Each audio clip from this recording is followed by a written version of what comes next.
100 अभ्यास झाल्यावरच ती परीक्षा देते आणि मग ती परीक्षा पास केली जाते. असं कुठंही होत नाही. UPSC मधून IAS झालेला विद्यार्थी सुद्धा 100% अभ्यास केल्यावरच मी IAS होतो असं अजिबात नसतंय. त्यामुळे पहिलं हे डोक्यात ठेवा की माझा अभ्यास झाला नाही मग माझं कसं, तर हे डोकं काढून टाका. ठीक आहे, समजतं मला काय सांगायचंय. म्हणजे खूप साऱ्या मुलांच्या डोक्यात असं असते की माझा सर्व अभ्यास झाल्यावर ओके झाल्यावरच मग मी परीक्षा पास होईल. हे सर्व आपल्या डोक्यातला भ्रम आहे. तर आपण जेवढा अभ्यास केलाय तो झालाय तो पैकी चांगला असेल आणि तुमची एक मॅच्युरिटी असेल, प्रश्न उत्तर सोडवण्याची कला तुमची डेव्हलप झाली असेल, तर 100% अभ्यास व्हायला पाहिजे, माझा खूप मोठा अभ्यास व्हायला पाहिजे, मगच मी परीक्षा पास होईन. तर हे असं काही नसतं. तर आपण नॉर्मल अभ्यासावर सुद्धा परीक्षा पास होऊ शकतो. ठीक आहे, त्यामुळे पहिला तुमचा भ्रम मी डोक्यातनं काढलाय तो म्हणजे काय की सर्वच अभ्यास व्हायला पाहिजे आणि सर्वच चांगला अभ्यास पाहिजे असं काही नाही. तर परीक्षेमध्ये आता मी आणखीन एक तुम्हाला उदाहरण सांगतो. समजा की आपण क्रिकेटमध्ये बघतो, क्रिकेटमध्ये ते नेट प्रॅक्टिस करतात, बाजून अशी जाळी लावलेली असते आणि जाळी लावून नेट प्रॅक्टिस करतात आणि खूप सारे अशी प्रॅक्टिस केलेली असते आणि चांगला कॉन्फिडन्स असतो की माझा फॉर्म चांगला आहे, चांगली बॅटिंग माझी चांगली आहे, किंवा बॉलिंगवाल्याला वाटतं की माझी बॉलिंग चांगली पडत आहे. पण समजा प्रत्यक्ष क्रिकेट खेळताना त्याचा कॉन्फिडन्स लूज झाला आणि त्याच्या मनातच विचार आला की बाबा नाही माझी बॉलिंग खराब पडेल, किंवा त्याला वाटलं की माझी बॅटिंग खराब जाईल किंवा मला कॉन्फिडन्स वाटत नाही, असं झालं तर नेट प्रॅक्टिस किंवा त्याच्या आधीचा जो अभ्यास आहे तो पूर्ण वाया. का बरं वाया जाईल? कारण प्रत्यक्ष ज्यावेळेस सामना चालू असतो त्यावेळेस तो जो कॉन्फिडन्स नसेल तर जेवढं काही केलेलं सर्व वाया जातं. मग आता तैयब सर शेख सरांनी मला का बरं सांगितलं इथं बोलण्यासाठी, तर मला हेच तुम्हाला सांगायचं आहे. कारण आतापर्यंत तुम्ही काय केलंय हे सर्व चांगलं आहे, पण हे सर्व मेंटेन ठेवण्याचं काम तुमचं उद्या आहे. उद्या परीक्षेच्या कालावधीमध्ये 2.5 तासाचे पेपर आणि 2.5 तासाच्या पेपरच्या आधी तुम्हाला एक अर्धा तास आतमध्ये घेतलं जातं आणि अर्धा तास आतमध्ये गेला तर मग तुला एक 15-20 मिनिटं अगोदर तुम्हाला आन्सर की देण्यात येईल आणि एक 5 मिनिट अगोदर तुम्हाला क्वेश्चन पेपर देण्यात येईल.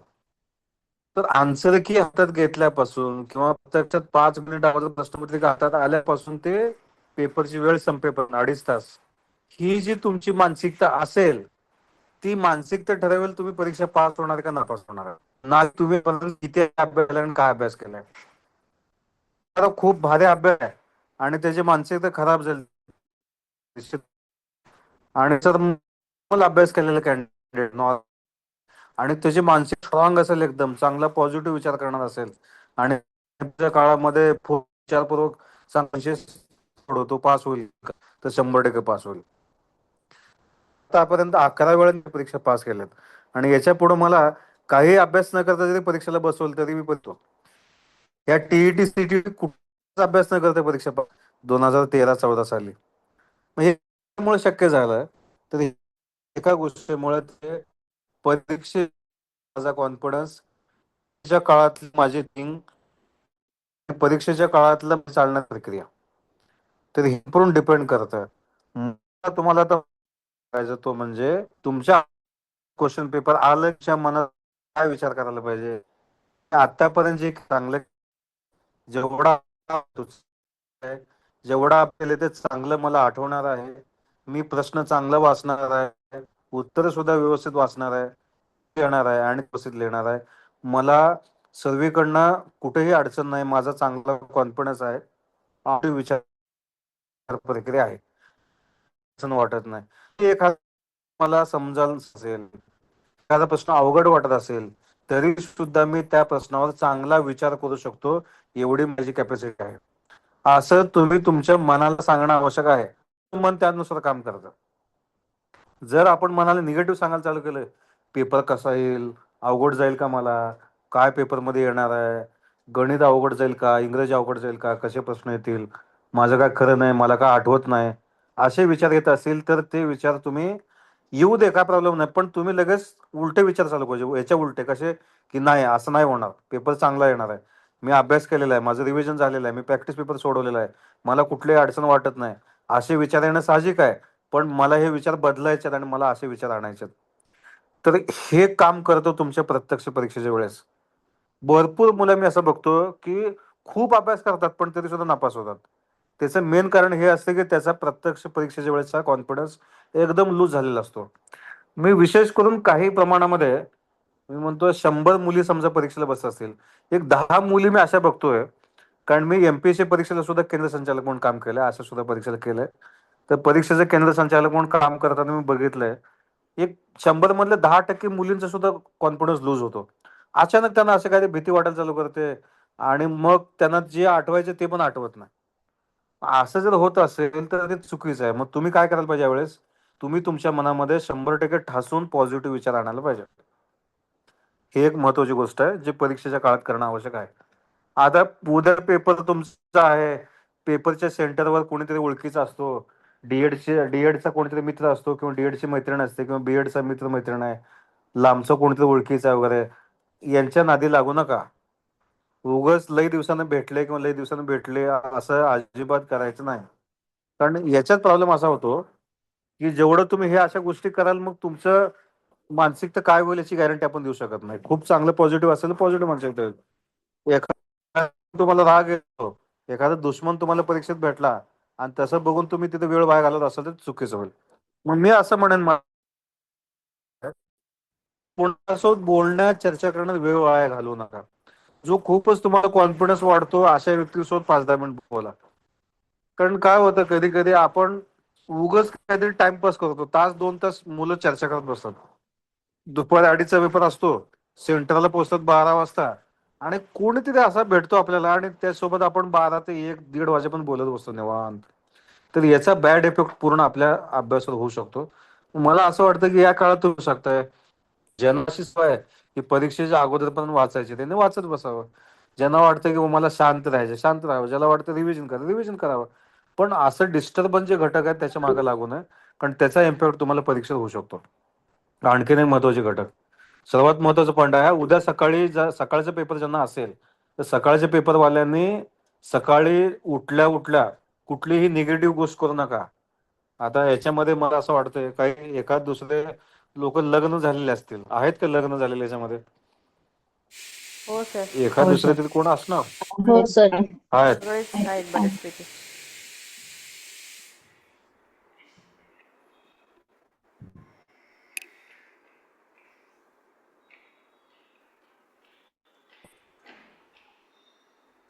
येतो ना आवाज माझा? हो हो सर. ब्रेक होतो. हा बरं, मी काय तो तर सकाळ सकाळी उठून लेडीज असेल तर आपल्या मिस्टर सोबत किंवा जेंट्स असला आपल्या मिसेस सोबत कुठल्याही प्रकारचे भांडणं करू नका. ऐकून घ्या, समजून घ्या, काय बोललं तरी सोडून द्या विषय. त्याचा पण परीक्षा त्यामुळे ते पॉझिटिव्ह ठेवणं आहे कुठल्याही परिस्थितीमध्ये. तुमच्या इश्यूज आला लहान तुमच्या बसले की त्याचा इफेक्ट, समजा सकाळी उठून रिक्षा त्यानं चुकीच्या ठिकाणी सर आवाज आपला ब्रेक होत आहे. आवाज ब्रेक होत आहे. पोहोचलात, आवाज ब्रेक होतो. हो ठीक, सर. मी रेंज मध्ये येतो जरा अजून आता. ओके बघा, तर मी आणखीन काय सांगत होतो तर की आपण परीक्षा सेंटरला उशिरा पोहोचतो, आपली घाई गडबड थोडीशी होते आणि त्या गडबडीमुळे मग सुद्धा काय होतं आपण मग खूप असे गडबडून जातो आणि गडबडून गेल्यामुळं परीक्षा सेंटरला आपली धांदल उडते. तर हे कुठल्याही परिस्थिती उद्या होऊ द्यायचं नाही. परीक्षा सेंटरला त्याने जे वेळ दिला त्या वेळेच्या आधी तुम्ही तिथे पोहोचणं आवश्यक आहे, म्हणजे जेणेकरून तुमचं काय होईल, मानसिकता पॉझिटिव्ह राहील. मी असे उदाहरण बघितले की खूप सारा अभ्यास असतो पण प्रत्यक्ष परीक्षेच्या वेळेस खूप घाई गडबडीत पोहोचतो कॅन्डिडेट. म्हणजे मध्ये घ्यायला सुरुवात करते त्याच्या 5-10 मिनिट अगोदर पोहोचतो आणि मग सर्व धांदल उडून जाते आणि आतमध्ये गेले की जेवढा अभ्यास केलाय ते सर्व विसरून जातो आणि पूर्ण कोलॅप्स होऊन जातो कॅन्डिडेट. तर असं अजिबात करू नका. ह्या गोष्टी खूप लहान आहेत पण सांगतो कशासाठी मी, की याचा फायदा तुम्हाला प्रत्यक्ष परीक्षेच्या वेळेमध्ये मानसिकता आपली कशी ठेवावी आणि त्याच्या आधीची मानसिकता कशी पाहिजे त्यासाठी महत्वाचं आहे. मी असं म्हणतो कधी कधी की 100% अभ्यास करणे ही गोष्ट पूर्ण वेगळी आहे आणि परीक्षेच्या वेळेस मानसिकता आपली कशी ठेवावी ही गोष्ट पूर्ण वेगळी आहे. त्यामुळे ह्या दोन्हीमध्ये खूप मोठा फरक आहे. माझा फोकस अशात असतो की आपण मानसिकता आपली पॉझिटिव्ह कशी ठेवायला पाहिजे त्यावर आहे. ठीक आहे. आता बघा तुम्हाला काय करायचंय, प्रत्यक्षात तुमच्या हातात पेपर मिळतो एक 5 मिनिट अगोदर. तर 5 मिनिट अगोदर समजा पेपर मिळाला, तर पेपर मिळाल्यानंतर तुमची पहिली गोष्ट अशी पाहिजे की पेपर हातात घेतल्या घेतल्या तुम्ही तुमच्या मनामध्ये पॉझिटिव्ह विचार आणा की पेपर मला सोपा जाणार आहे. मी आतापर्यंत जेवढा अभ्यास केला तेवढा चांगला अभ्यास आहे. जरी 100% माझा अभ्यास झाला नसेल तरी सुद्धा जेवढा केलाय तेवढा चांगला केलाय. थोडाफार रिव्हिजन चांगलं केलेलं आहे. तैयब सर शेख सरांनी जे काही मला प्रश्नमध्ये दिले ते प्रश्नमध्ये सुद्धा मी सोडवलेलं आहे. त्यामुळे मला कॉन्फिडन्स चांगला आहे आणि पेपर मला सोपा जाणार आहे. जरी एखादा प्रश्न अवघड असेल तरी सुद्धा मी माझं तार्किक माइंड लावून, तार्किक लॉजिकल माइंड लावून मी ते सोडवणार आहे. त्यामुळे माझी कुठलीही अडचण नाही. हे हातात पेपर घेतल्यावर पेपर ओपन करण्याच्या आधी असं डोक्यात तुम्हाला विचार घालायचा आहे आणि हा विचार तुम्ही घातलात की ऑटोमॅटिक तुमचे पुढचे कामं सोपे झाले. कारण तुमचं मन ऑटोमॅटिक अशा प्रकारे काम चालू करतं. तुमचं मन ऑटोमॅटिक पॉझिटिव्ह काम चालू करतं आणि पुढे जरी कुठं अवघड प्रश्न असेल, काय वाटत असेल, तरी सुद्धा ते तुमचं सर्व काम सोपं होऊन जातं. कारण हे कसं आहे बघा, तुम्ही जसा विचार करताय तसं तुमचं मन काम देतं. तुम्ही तुमच्या मनाला सांगितलं की आठव, सांग मला हे कुठं वाचलं, मी काय केलंय, ते बराबर तुम्हाला सांगून देतं. आणि तुम्ही समजा निगेटिव्ह विचार त्याला चालू दिले तर ते पूर्ण निगेटिव्ह कडे घेऊन जातं. पॅनिक होतो आपण, घाबरतो आणि जिथं आठवायचं ते बी आठवत नाही. तुम्हाला एक शब्द माहित असेल, सिली मिस्टेक शब्द माहित आहे का? Silly mistake. खूप सारे लोक सिली मिस्टेक करतात. हो सर. अरे मला माहित होतं हे तरी सुद्धा माझ्याकडनं चुकलं बघा, असं होऊन जातं.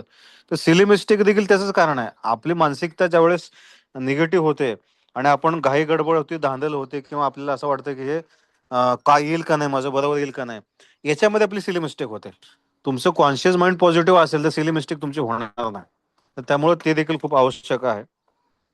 तर प्रत्यक्षात पेपर सुरू झाला तुमचा. सुरू झाल्यावर तुम्हाला सुरुवातीला काम करायचं आहे. आता प्लॅन सरांनी कसा दिला मला माहित नाही, पण मी असं सांगतो की सुरुवातीला सोपे टॉपिक सोडवा. जे सोपे टॉपिक आहेत, जिथं तुम्हाला इझी इझी टॉपिक आहेत, इझी प्रश्न सोडवता येईल असे टॉपिक. फॉर एक्झाम्पल मराठीचा पेपर पहिला स्टार्ट घ्या. त्यानंतर मानसशास्त्र घ्या. त्यानंतर मग परिसर अभ्यास घ्या. मग तुम्ही गणित घ्या. शेवटी इंग्रजी घ्या किंवा इंग्रजी गणित असं देखील सिक्वेन्स तुम्ही ठेवू शकता. पेपर 2 असेल, पेपर 2 सुद्धा स्टार्ट मराठीपासून करा. दुसरा विषय तुम्ही मानसशास्त्र घ्या. तिसरा समाजशास्त्र घ्या 60 मार्काचा किंवा विज्ञान गणित आणि शेवटी इंग्रजी घ्या. म्हणजे कुठला सिक्वेन्स ठेवायचा तुम्ही ठरवू शकता. पण सिक्वेन्स लॉजिक आहे की सुरुवात सोप्यापासून व्हायला पाहिजे आणि शेवट अवघड व्हायला पाहिजे. मग तुम्ही म्हणाल हे असं पॅटर्न केलं का फायदा होतो का? तर लय मोठा फायदा होतो. ज्यावेळेस सुरुवात तुम्ही सोप्यापासून करता त्यावेळेस तुमची मानसिकता पॉझिटिव्ह होत जाते. तुम्हाला कॉन्फिडन्स वाढत जातो. यस, मला एवढे प्रश्न सोपे वाटतात, मला एवढे प्रश्न सोडवता येत आहेत. असं म्हणत म्हणत म्हणत तुम्ही तुमचा कॉन्फिडन्स वाढतो आणि शेवटी एखादा अवघड प्रश्न जरी असला तरी सुद्धा तो अवघड प्रश्न सोडवण्याची तुमची मानसिकता चांगली होऊन जाते. जसं आपण म्हणतो बघा, तुम्ही क्रिकेटमध्ये बघत असाल 100 रन एकदा एखादा क्रिकेटर काढला, एखादा बॅट्समन, तर 100 रनच्या पुढचे जे स्कोर असतात तो खूप फास्ट होतो. माहित आहे का तुम्हाला? म्हणजे 100 रन पर्यंत तो असं असं करत 100 रन काढतो. त्याच्या पुढे एवढ्या स्पीडने खेळत होतो की पुढे 150 काय झाले तुम्हाला कळणार नाही. सेम तसा प्रकार आहे. म्हणजे स्टार्टिंगला 1-1, 2-2 रन काढत तसं आपल्याला सोपे सोपे टॉपिक सोडवत गेले की शेवटी तुमचा कॉन्फिडन्स बिल्टअप होतो आणि मग तिथे एखादा अवघड प्रश्न असेल तरी सुद्धा तो तुम्हाला तुमची मानसिकता पॉझिटिव्ह झाल्यामुळे, तुम्ही एक स्ट्रॉंग झाल्यामुळे पुढे ते सर्व सोपं होऊन जातं. तर हे सर्व टेक्निक आहेत. मग याच्या उलट स्टार्टिंगला समजा अवघड घेतला तर तुमचं मानसिकता म्हणून काय अवघड पेपर आहे, किती अवघड आहे, मी कसं सोडवू, काय करू, असं म्हणत स्टार्टिंगचा अवघड आणि शेवटी सोपा जर राहिला तर शेवटचे सोपे देखील प्रश्न तुम्हाला सोडवता येणार नाही. तर हे सर्व असं याचा सर्व खेळ आहे. त्यामुळं पेपर अशा क्रमानं सोडवणं आवश्यक राहील. पेपरच्या वेळेचा तुमचा पूर्ण 2.5 तासाचा कॉन्फिडन्स आवश्यक राहील. आणखीन एक असं असतं की प्रत्यक्षात परीक्षेच्या वेळेस तुम्ही पेपरला बसताय त्यावेळेस आजूबाजूला कोणाचा नंबर आलाय, माझ्या बाजूला कोण आहे, लांब कोण आहे वगैरे अशा गोष्टी अजिबात त्यांच्या नादी लागू नका. हे सर्व तुम्हाला डिस्ट्रॅक्टर असतात. म्हणजे तुम्हाला अडथळा आणणाऱ्या सर्व गोष्टी असतात ह्या. त्या अडथळ्याच्या पाठीमागे लागू नका. तुमचं मन, तुमचं माइंड पूर्ण त्या प्रश्नपत्रिकेमध्ये आणि त्या आन्सर कीमध्ये पूर्ण असायला पाहिजे. दुसरीकडे दुर्लक्ष करणाऱ्या घटकाकडे अजिबात लक्ष द्यायचं नाही. विशेष करून जेंट्स असतील तर आजूबाजूला बघत अजिबात बसायचं नाही. याचा प्रॉब्लेम का किंवा मग सुपरवायझर समजा खूप चिडका असेल, काहीतरी बोलला, काय तुम्हाला काहीतरी म्हणला, तरी सुद्धा काय निगेटिव्ह मानून घ्यायचं नाही. ती गोष्ट तिथे सोडून द्यायची. ठीक आहे सर, तू माझं चुकलं, विषय सोडून द्या. काय काय सुपरवायझर खूप वेगळ्या प्रकारे वागतात, तर ऐकून घ्यायचं, काय प्रॉब्लेम नाही. कारण का तुमची मानसिकता तुम्हाला स्टेबल ठेवणं पूर्ण पेपरमध्ये आवश्यक आहे. तर हे जेवढं स्टेबल ठेवाल तेवढं तुमचं हे सर्व पुढं व्यवस्थित होणार आहे. ठीक आहे. मग आता ह्याच्यामध्ये तैयब शास्त्रींनी मला सांगितलं की नाही माहित नाही, की आपण समजा एखाद्याचं 150 मध्ये समजा तुम्ही 125, 130 प्रश्न सोडवले आणि 20 प्रश्न समजा तुम्हाला उत्तर येत नसतील, तर सिम्पल लॉजिक असं आहे की तुम्हाला एकच ऑप्शन त्याला टिक मार्क करून टाका. म्हणजे मी असं म्हणेन की जेवढे प्रश्न तुम्हाला येत नाहीत, 20, 25, 30 प्रश्न समजा तुम्हाला उत्तर त्याचं येतच नाही किंवा कधीच वाचलं नाही, त्याचं काहीच माहित नाही, तर अशा प्रश्नाला तुम्ही एकच ऑप्शन टिक मार्क करू शकताय. आणि एक ऑप्शन टिक मार्क केलं तुम्हाला उलट त्याच्यात जास्त बेनिफिट होईल सोडवण्यापेक्षा. मग याच्यात विशेष करून कुठला ऑप्शन चांगला असतो, तर साधारणतः सी ऑप्शन चांगला असतो. साधारणतः सी ऑप्शनचे उत्तर जास्त असतात. असं एक लॉजिकली आतापर्यंतचा ट्रेंड आहे. त्यामुळं समजा 150 मध्ये 125 प्रश्न तुम्ही सोडवले, 25 प्रश्न तुम्हाला येतच नाहीत, तर त्याला सी ऑप्शन केलं तर त्या 25 मध्ये साधारणतः 6 चूक 24 म्हणजे 6 ते 7 किंवा 8 पर्यंत, ज्याचं लक चांगलं असेल तर 8 ते 9 सुद्धा प्रश्न तुमचे करेक्ट येऊ शकतात. पण मिनिमम एक 7 ते